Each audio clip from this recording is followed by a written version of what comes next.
Alright, yo. I just hit a little bit of weed, but we got shelter, we have a book, and some water, and some coffee, we have a little bit of food, we got some weed.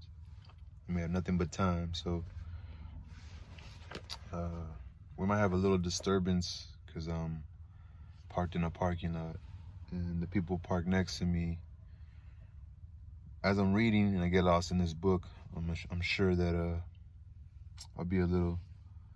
end up lowering my tone a little bit because there's a car next to me. When that person, or if it's a party of more than one, come back from their exercise and they get into their vehicle, I'll probably keep reading, of course, but I have to just fight through of whatever. They're gonna look at me, they're gonna be like, who's reading in their car, whatever my case have it be. But for those who are following along, this is the video for chapter 4. It's a decent chapter. It's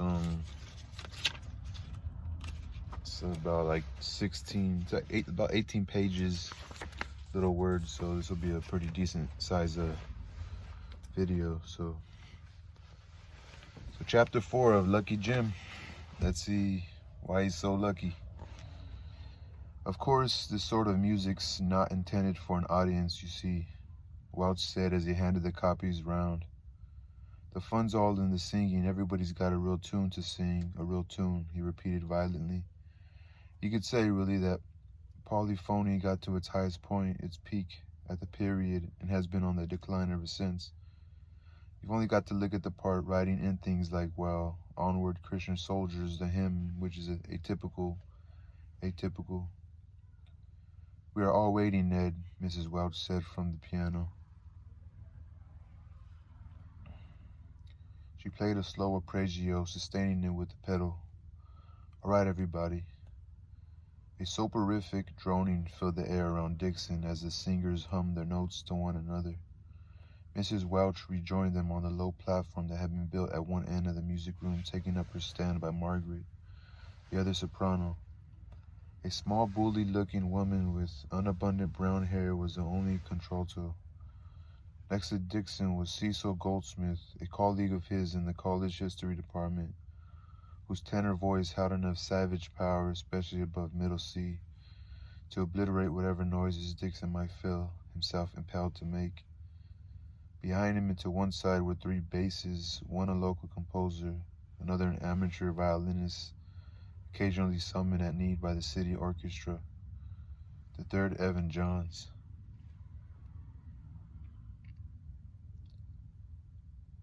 I'll drink some water.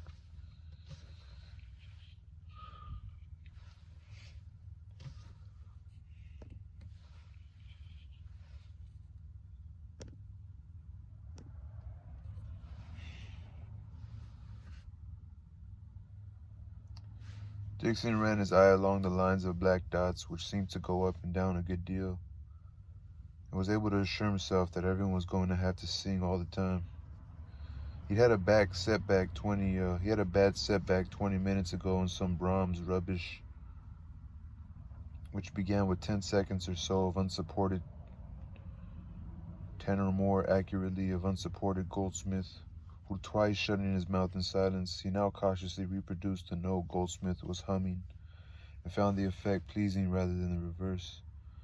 Why hadn't they had the decency to ask him if he'd like to join in instead of driving him up on this platform arrangement and forcing sheets of paper into his mouth? The madrigal began at the bidding of Welch's arthritic forefinger. Dixon kept his head down, moved his mouth as little as possible, consistent with being unmistakably seen to move it, and looked through the words others were singing. And looked through the words the others were singing. Went from my love I looked for love, and kind affections do, he read, to while I found her vows to prove more faithless and untrue. But when I did ask her why, he looked over at Margaret, who was singing away happily enough. She turned out regularly during the winter with the choir of the local conservative association. I wondered what changes in their circumstances and temperaments would be necessary to make the words of the madrigal apply. However remotely to himself and her, she'd made vows to him, or vows anyway, which was perhaps all the writer had meant. But if he meant what he seemed to mean by kind affections do, then Dixon had never looked for any of these from Margaret. Perhaps he should, after all. People were doing it all the time. It was a pity she wasn't a bit better looking. One of these days, though, he would try and see what happened. Yet by and by they arled, deny and say 'twas heart and just. Goldsmith sang tremulously and very loudly. It was the last phrase. Dixon kept his mouth open while Welch's finger remained aloft, then shut it with the little flick of the head he'd seen singers use as the finger swept sideways. All seemed pleased with the performance and anxious for another of the same sort. Yes, well, this next one's what they called a ballet, of course. They didn't mean what we mean by the similar, rather a well-known one. It's called Now is the Month of Maine. Now, if you all just... A bursting snuffle of laughter came from Dixon's left rear. He glanced around to see John's pallor. He glanced around to see John's pallor rent by a grin. The large, short, lashed eyes were fixed on him. What's the joke? He asked. If Johns were laughing at Welch, Dixon was prepared to come in on Welch's side. You'll see, John said. He went on looking at Dixon. You'll see, he added, grinning. In less than a minute, Dixon did see, and clearly, instead of the customary 4 parts, this piece employed 5. The third and fourth lines of music from the top had tenor 1 and tenor 2 written against them. Moreover, there was some infantile for la-la-la stuff on the second page with numerous gaps in the individual parts. Even Welch's ear might be expected to record the complete absence of one of the parts in such circumstances. It was much too late now for Dixon to explain that he hadn't really meant it when he said, half an hour before, that he could read music after a fashion. Much too late to transfer allegiance to the basses. Nothing short of an epileptic fit could get him out of this. You better take first tenor, Jim, Goldsmith said. The second's a bit rocky. Dixon nodded bemusedly, hardly hearing further laughter from Johns. Before he could cry out, they were past the piano ritual and the droning and into the piece. He flapped his lips too, each with his bony lass, A.A. seated on the grass, fa-la-la-la too. Each with his bonny lass, A.A. seated on the grass, fa-la-la, fa-la-la-la-la-la-la, fa-la-la-la-la-la-la, la-la-la. But Welch had stopped waving his finger, was holding it stationary in the air. The singing died. "Oh, tenors," Welch began. I didn't seem to hear. And a regular knocking on the door at the far end of the room was at once followed by the bursting open of this door and the entry of a tall man, wearing a lemon-yellow sports coat, all 3 buttons of which were fastened and displaying a large beard which came down further on one side than on the other, half hiding a vine-patterned tie. Dixon guessed with surging exultation that this must be the pacifist painting Bertrand, whose arrival with his girl had been heralded, with typical clangor, by Welch every few minutes since tea time. It was an arrival which must surely prove an irritant sooner or later, before the moment is served as the best possible counter-irritant to the disastrous madrigals. Even as Dixon thought this, the senior Welches left their posts and went to greet their son, followed more slowly by the others too, perhaps finding the chance of a break not completely unwelcome, broke into the conversation as they moved. Dixon delightedly lit a cigarette, finding himself alone. The amateur violinist had got hold of Margaret. Goldsmith and the local composer were talking to Carol, Goldsmith's wife, who refused with enviable firmness to do more than sit and listen to the singing from an armchair near the fireplace. Johns was doing something technical at the piano. Dixon moved down the room to the company and leaned against the wall at the end by the door where the bookshelves were. Placed here, savoring a cigarette, he was in good position to observe Bertrand's girl when she came in. Slowly and hesitantly, a few seconds later, and stood unnoticed except by him, just inside the room. In a few more seconds, Dixon had noticed all he needed to notice about this girl: the combination of fair hair, straight and cut short, with brown eyes and no lipstick, the strict set of the mouth and the square shoulders, the large breasts and the narrow waist, the premeditated simplicity of the wine-colored corduroy skirt and the unornamented white linen blouse. The sight of her seemed an irresistible attack on his own habits, standards, and ambitions, something designed to put him in his place for good. The notion that women like this were never on view except as the property of men like Bertrand was so familiar to him that it had long since ceased to appear an injustice. The huge class that contained Margaret was destined to provide his own womenfolk, those in whom the intention of being attractive could sometimes be made to get itself confused with performance, those with whom a too tight skirt, a wrong color, and no lipstick, even an ill-executed smile, could instantly discredit that illusion beyond apparent hope of renewal. But renewal always came. A new sweater would somehow scale down the large feet, generosity revivify the brittle hair, a couple of pints cite positive charm, and talk of the London stage or French food. The girl turned her head and found Nixon staring at her. His diaphragm contracted with fright. She drew herself up with a jerk like a soldier. Okay. The girl turned her head and found Dixon staring at her. His diaphragm contracted with affright. She drew herself up with a jerk like a soldier standing easy, called to the stand at ease position. They looked at each other for a moment until just as Dixon's scalp was beginning to tingle, a high baying voice called, "Ah, there you are, darling. Step this way if you please and be introduced to the throng." And Bertrand strode up the room to meet her, throwing Dixon a brief, hostile glance. Dixon didn't like him doing that. The only action he required from Bertrand was an apology, humbly offered for his personal appearance. Dixon had been too distressed at the sight of Bertrand's girl to want to be introduced to her and kept out of the way for a time. Then he moved down and started talking to Margaret, the amateur violinist. Bertrand dominated the central group, doing a lot of laughing as he told some lengthy story. His girl watched him intently as if he might ask her later to summarize his drift. Coffee and cakes intended to replace an evening meal were brought in, and getting enough of these for himself, and Margaret kept Dixon fully occupied.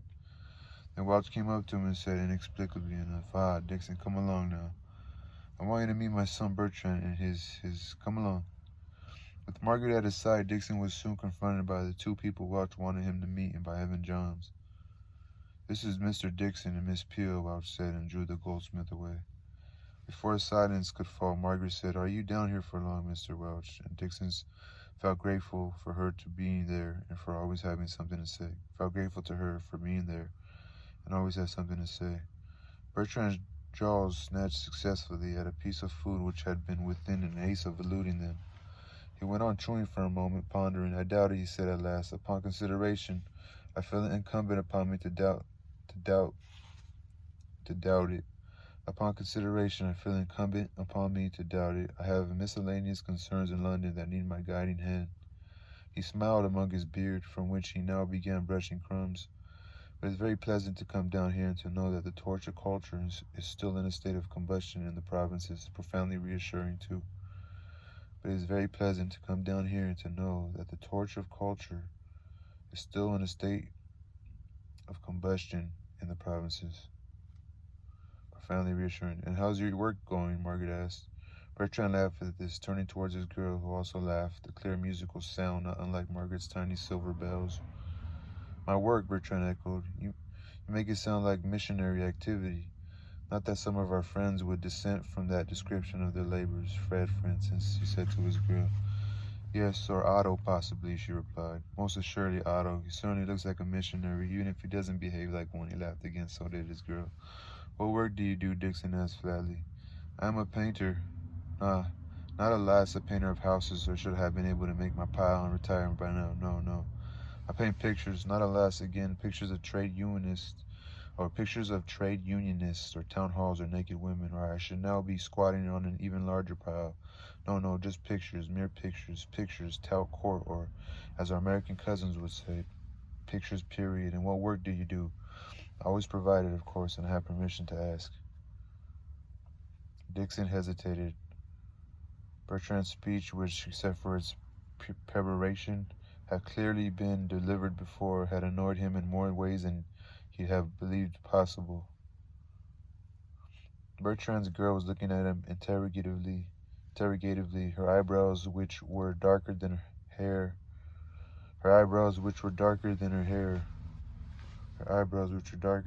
were raised, and she now said in a rather deep voice, "Do gratify curiosity." Bertrand's eyes, which seemed to lack the convexity of the normal eyeball, were also fixed on him. "I'm one of your father's underlings," Dixon said to Bertrand. decided he mustn't be offensive. I covered the medieval angle for the history department here. Charming, charming, Bertrand said, and his girl said, "You enjoy doing that, do you?" Welch, Dixon noticed, had rejoined the group and was looking from face to face, obviously in quest of a point of entry into the conversation. Dixon resolved to deny him this at all costs. He said quietly but quickly, "Well, of course it has its own appeal. I can quite see that it hasn't quite the sort of glamour of," he turned to the girl, "your line of country." He must show Bertrand that he wasn't below including her in the conversation. She looked perplexedly up at Bertrand, "But I haven't noticed much glamour knocking about in." "But surely," Dixon said, "I know there must be a lot of hard work and exercise attached to it, but the ballet, well," he disregarded a nudge from Margaret, "there must be plenty of glamour there. So I've always understood, anyway." As he spoke, he gave Bertrand a smile of polite, comradely envy, and stirred his coffee with civilized fingers, splaying them a good deal on the handle of the spoon. Bertrand was going red in the face and was leaning towards him, struggling to swallow half a bridge roll and speak. The girl repeated with genuine bewilderment, "The ballet, but I work in a bookshop." "Whatever made you think I—" Johns was grinning. Even Welch had obviously taken in what he'd said. What had he done? He was attacked simultaneously by a pang of fear and speculation that ballet might be a private Welch synonym for sexual intercourse. "Look here, Dickinson, or whatever your name is," Bertrand began. "Perhaps you think you're being funny, but I'd as soon you cut it out if you don't mind. Don't want to make a thing of it, do we?" The baying quality of his voice, especially in the final query, together with the blurring of certain consonants, made Dixon want to call attention to its defects. Also, perhaps to the peculiarity of his eyes. This might make Bertrand assail him physically splendid. He was confident of winning any such encounter with an artist, or would Bertrand's pacifism stop him? But in the ensuing silence, Dixon swiftly decided to back down. He made some mistake about the girl. He mustn't make things any worse. "I'm terribly sorry if I made a mistake, but I was under the impression that Miss Lewisham here had something to do with." He turned to Margaret for aid, but before she could speak, Welch, of all people, had come in loudly with, "Poor old Dixon, must have been confusing this. This young lady was Sonia Loosemore, a friend of Bertrand's who let us all down rather badly some time ago. I think Bertrand must have thought you were twitting him or something, Dixon, Well, if we'd taken the trouble to be introduced, this wouldn't have happened," Bertrand said, still flushed, instead of which he, "Don't worry about it, Mr. Dixon." The girl cut in. "It was only a silly little misunderstanding. I can quite see how it happened. My name's Christine Callahan. Callahan. Silent G. Altogether different, you see. Well, thanks very much for taking it like that. I'm very sorry about it, really I am." No, don't let it get you down, Dixon," Bertrand said, with a glance at his girl. "If you'll excuse us, I think we might circulate round the company." They moved off, followed at a distance by Johns towards the Goldsmith group, and Dixon was left alone with Margaret. "Here, have a cigarette," she said. "You must be needing one. God, what a swine Bertrand is. He might have realized." "It was my fault, really," Dixon said, grateful for nicotine and support. "I should have been there to be introduced." "Yes, why weren't you?" But he needn't have made it worse. But that's typical of him, as far as I can gather. "I sort of couldn't face meeting him. How often have you met him?" "He came down once before with Loosemore girl, I say. It is rather queer, isn't it? He was going to marry the Loosemore then, and now here he is with a new piece." "Yes, of course. And Eddie gave me a long harangue about what the Loosemore wedding was coming off, and so on. About when the Loosemore wedding was coming off, and so on, only a couple of days ago, so as far as he knew. Look, Margaret, can we go out for a drink? I need one, and we shan't get one here. It's only just 8. We could be back." Margaret laughed so that he could see a large number of her teeth. One canine fleck with lipstick. She always made up just a little too heavily. "Oh, James, you're incorrigible. You're incorrigible. Incorrigible. She said, "Whatever next? Of course we can't go out. What do you suppose the Nannies would think, just as their brilliant sons arrived? You get a week's notice like a shot. Yes, you're right, I admit, but I'd give anything for 3 quick pints. I've nothing since the one I had down the road yesterday evening before I showed up here." "Much better for your pocket not to have them," she began, and laughed again. You're wonderful in the madrigals. Your best performance yet." "Don't remind me, please. Even better than your rendering of the Anua Tough. Your accent made it sound so frightfully sinister. What was it? La rigolade, C.S. auteur chose? Very powerful, I thought. Dixon screamed softly from a tightened throat. Stop it, I can't bear it. Why couldn't they have chosen an English play? All right, I know. Don't explain to me. Look, what's going to happen now? Recorders, I think. Well, that lets me out anyway. No disgrace in not playing them. I'm only a lay brother after all. Oh, but it isn't horrible. Margaret, isn't it horrible? How many of the bloody things do you have going at once? She laughed again, glancing quickly around the room. This was a reliable sign that she was enjoying herself. Oh, any number can play as far as I know. Dixon laughed too, trying to forget about beer. It was true that he had only 3 pounds left in his tin box to last until payday, which was 9 days off. In the bank he had 28 pounds, but this was a fund he'd started against chance of being sacked. He started against the chance of being sacked, which being fired. Pretty girl, that Christine. What's her name? Margaret said. Yes, isn't she? Wonderful figure she's got, hasn't she? Yes. Not often you get a figure as good as that within a good-looking face. Oh, a figure as that with a good-looking face. I thought she was going to say, not often you get to be like in the presence of a beautiful woman like that. No, Dixon tensed himself for the inevitable qualification. Pity she's so refined, though. Margaret hesitated, then decided to gloss this epithet. I don't like women of that age who try to act the gracious lady. Bit of a prig, too. Dixon, who'd arrived at similar conclusions already, found he didn't much want to have them confirmed in this way. Oh, I don't know, he said. Can't really tell all at this stage. This was greeted with a tinkle of tiny bells. Ah, you always were one for a pretty face, weren't you? Covers a multitude is what I always say. He thought this profoundly true and debarred from saying so, was at a loss what to reply. They looked anxiously at each other as if whatever either might say next must be an insult. Finally Dixon said, she does seem rather as if she's tarred with the same brush as Bertrand. She gave him a curious sardonic smile. I should say they've got a lot in common. I imagine so.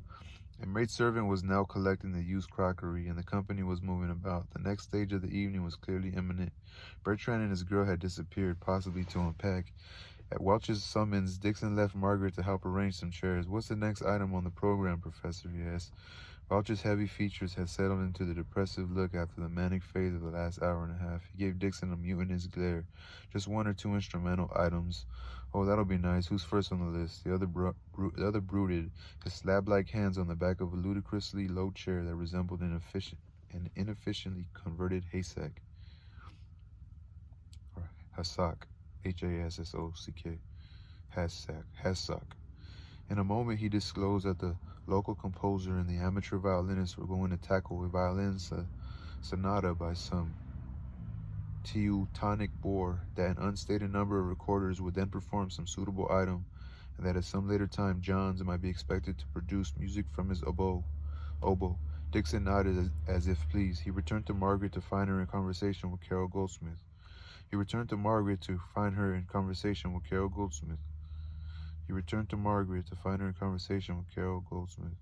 I repeated that 3 times because I was thinking something.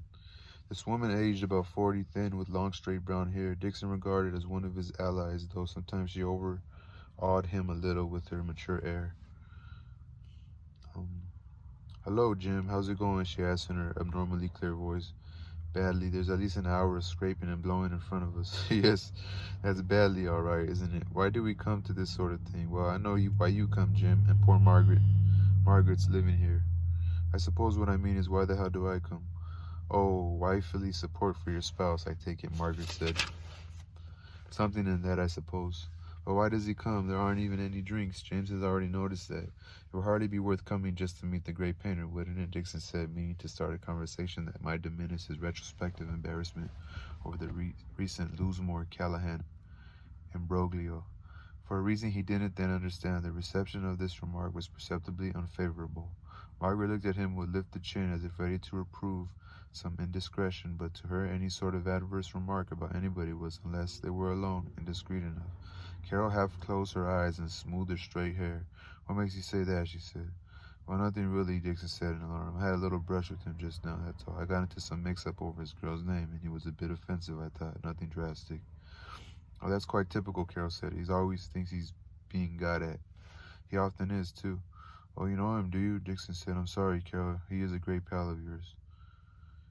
Is he a great pal of yours? Hardly that. We saw a bit of him last summer, you know, Cecil and I, before you got your job. He can be quite entertaining at times, actually, though you're quite right about the great painter stuff. It does get you down occasionally. You met him once or twice, haven't you, Margaret? What did you think of him? Yes, I met him when he came down before. I thought he was alright when he got him on his own. I think he feels that when he's got an audience, he's got to play up and impress everyone. A great banging laugh made all three turn around. Bertrand, leading Goldsmith by the arm, was approaching. With the remnants of his laughter still trickling from his face, he said to Carol, "Ah, there you are, dear girl. And how are things with you?" "Well enough, thank you, dear man. I can see how things are with you. A bit of your usual run, isn't she?" Christine, "Oh, no, there's a grand girl for you, a grand girl, one of the best, is she? Any plans for her, Carol?" pursued, smiling slightly. "Plans? Plans? No plans at all. Unquestionably none. Not like you, old boy," said Goldsmith's fury monotone, so different from his bawling tenor and song. "At the moment, quite frankly, she's made me more than a little piqued. Piqued. Bertrand said, making a circle of thumb and forefinger to emphasize the last word. "How's that, Bertrand?" Goldsmith asked solicitously.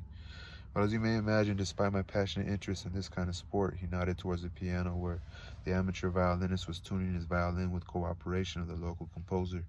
"It isn't quite enough to draw me down here unaided, glad as I am to see you all. No. I had been promised a meeting with one Julius Gore Urquhart, of whom you may have heard." Dixon had indeed heard of Gore Urquhart. It's just a last name. A rich devotee of the arts who made occasional contributions to the art sections of the weekly reviews, who had a house in the neighborhood where parsons of distinction sometimes came to stay, and who was a fish that Welch had more than once vainly tried to land. Dixon looked again at Bertrand's eyes. They really were extraordinary. It seemed as if a sheet of some patterned material were tacked to the inside of his face, showing only at two arbitrary loopholes. What could a man with such eyes, such a beard, and he noticed them for the first time, such dissimilar ears, have to do with a man like Gore or Urquhart? He learned what they had to do with each other in the next minute or two. As yet, the connection was tenuous. The Callahan girl, who knew Gore Urquhart's family, or was even perhaps his niece, had arranged to introduce Bertrand to him during the current weekend. At some late stage, it had been found that Gore Urquhart was at present in Paris, so that a further visit to this part of the world would have to be undertaken to meet him. There was some reason, which Dixon at once forgot, why a meeting in London would be less satisfactory. And what was Gore Urquhart going to do for Bertrand when they did meet? When Margaret had asked for this information in her circumlocutory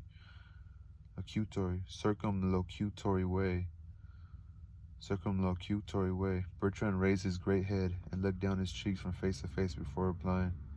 I have it on more than ordinarily good authority," he said in measured tones, "that our influential friend will shortly be declaring his private secretaryship vacant. I doubt whether the post will be publicly competed for, so I am at the moment busily engaged in grooming myself for the part. Patronage, you see, patronage. That's what it'll be. I'll answer his letters with one hand and paint with the other."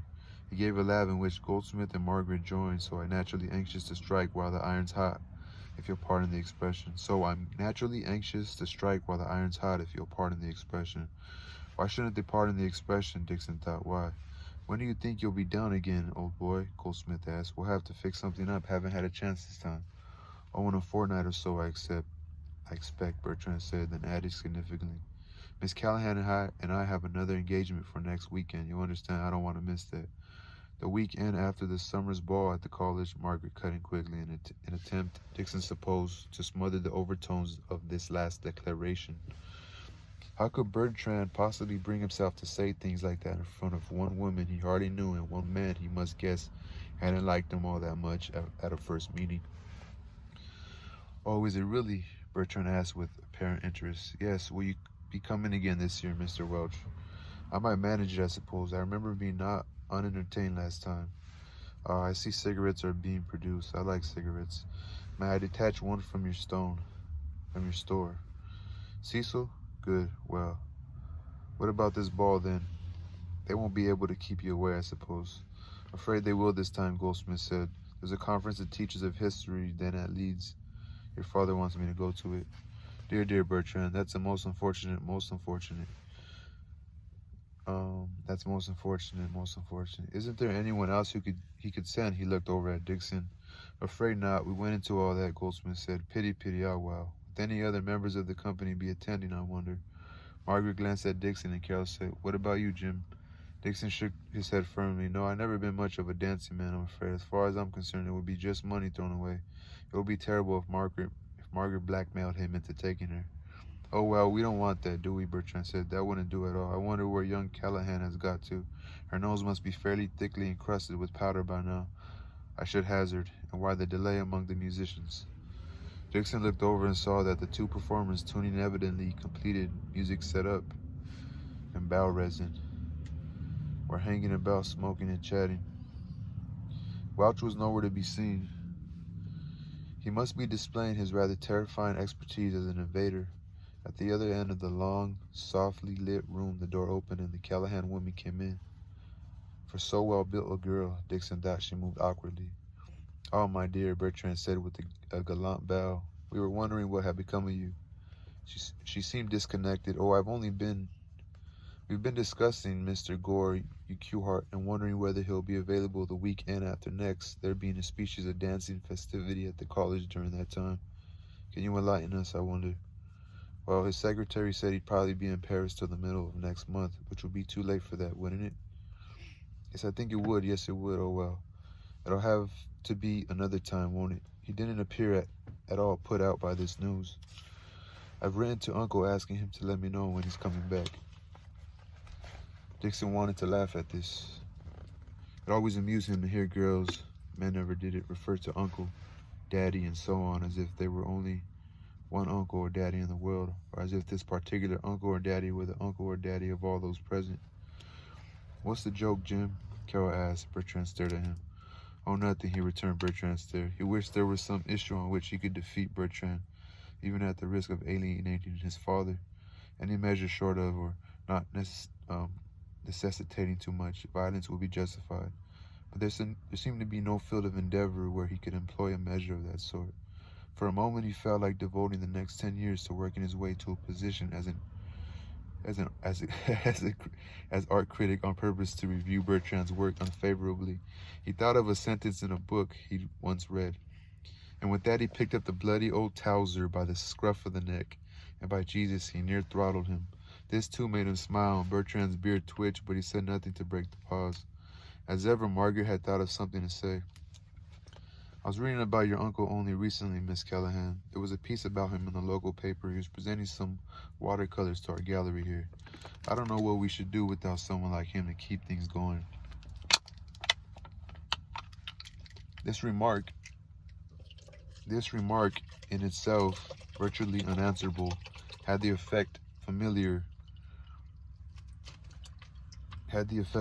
to Margaret's acquaintances of dumbfounding its audience by the obviousness of its intention, namely the intention of forcing them to talk. Some feet away, for the amateur violinist could be heard laughing huskily at something the local composer was telling him. Where was Welch? "Yes, he is very generous," the Callahan girl said. "It's a good job. There are some people still about who can afford to be in that way," Margaret said. Dixon looked up to catch Carol's eye, but she was exchanging a glance with her husband. "Well, there won't be much longer, I fear, if the lads at the transport house go on running our lives for us," Bertrand said. "Oh, I don't think this crowd have done too badly," Goldsmith put in. "After all, you can't. Their foreign policy might, I agree, have been a good deal worse, with the exception of their spectacular inability to pour water on troubled oil." Bertrand looked quickly around the group, then went on. "But their home policy, soak the rich, I mean." He seemed to be hesitating. "Well, it is that, pure and simple, isn't it? I'm just asking for information, that's all. I mean, that's what it seems to be, don't we all agree? I take it that it is just that and no more, isn't it? Or am I wrong?" Pretending not to notice Margaret's warning frown and Carol's expectant grin, Dixon said quietly, "Well, what's wrong with it? Even if it is that and no more. If one man's got 10 buns and another's got 2, and a bun has got to be given up by one of them, then surely you take it from the man with 10 buns." Bertrand and his girl were looking at each other with identical expressions, shaking their heads, smiling, raising their eyebrows, sighing. It was as if Dixon had just said that he didn't know anything about art, but he didn't know what he liked. "But we don't think anybody need give up a bun, Mr. Dixon," the girl said. "That's the whole point. Hardly the whole point, I should have thought," Dixon said at the moment when Margaret said, "Don't let's get involved in a set to about." And Bertrand said, the whole point of this is that the rich, it was Bertrand who won the little contest. The point is that the rich play an essential role in modern society, he said, his voice baying a little more noticeably.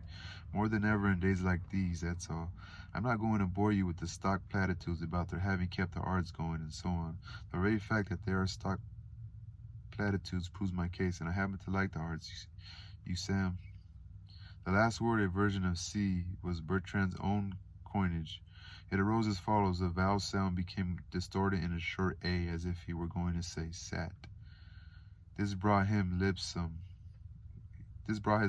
way apart, and the effect of the rapid closure was to end the syllable with a light but audible M. After working this out, Dixon could think of little to say, and contented himself with, you do, which he tried to make knowing and skeptical. It seemed to encourage Bertrand. Yes, I do, he said even more loudly, so that all his listeners looked quickly at him. And shall I tell you what else I happen to like? Rich people. I take pride in the contemporary unpopularity of that statement. And why do I like them? Because they're charming, because they're generous, because they've learned to appreciate the things I happen to like myself, because their houses are full of beautiful things. That's why I like them, and that's why I don't want them soaked, all right? Come along, dear, Mrs. Welch called from behind them. If we wait for Father, we'll be here all night. Shall we make a start? If you'll come over here, we can all sit down. All right, Mother, Bertrand said over his shoulder, and the group began to dissolve. But before he moved himself, he said his eyes on Dixon. That's quite clear, is it? Margaret pulled at Dixon's sleeve, and he, not wanting to go on fighting after the end of the round, said amicably, oh, yes. You seem to have been luckier in the rich people you've come into contact with than I have, that's all. That wouldn't surprise me in the least, Bertrand said with some contempt, standing aside so Margaret could pass him.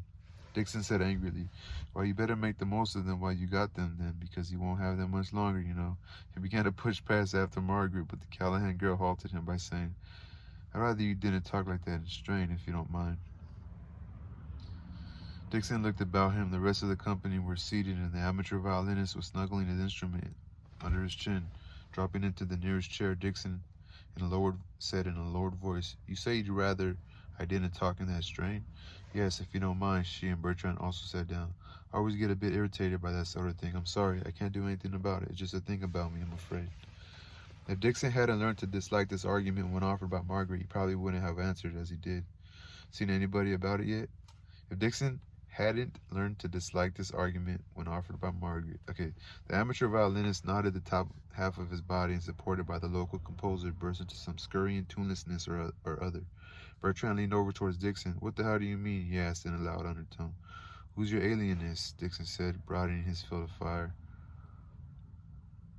Seen anybody about it? Look here, Dixon, you're talking as if you want a bloody good punch on the nose, aren't you? Dixon, when moved, was bad at ordering his thoughts. If I did, you don't think you're the one to give me one, do you? Bertrand screwed up his face at this enigma. What? Do you know what you look like in that beard? Dixon's heart began to race as he switched to simplicity. All right, coming outside for a bit. The latest of this string of questions was drowned by a long rumbling shake in the bass of the piano. What? Dixon asked. Mrs. Welch, Margaret, Johns, the goldsmith, and the contralto woman all seemed to turn around simultaneously. Shh, they all said. It was like a railway engine blowing out steam under the glass roof. Dixon got up and tiptoed to the door. Bertrand half rose to follow, but his girl stopped him. Before Dixon could reach the door, it opened and Welch entered. Oh, you started, have you? He asked without dropping his voice at all. Yes, Dixon whispered. I think I'll just...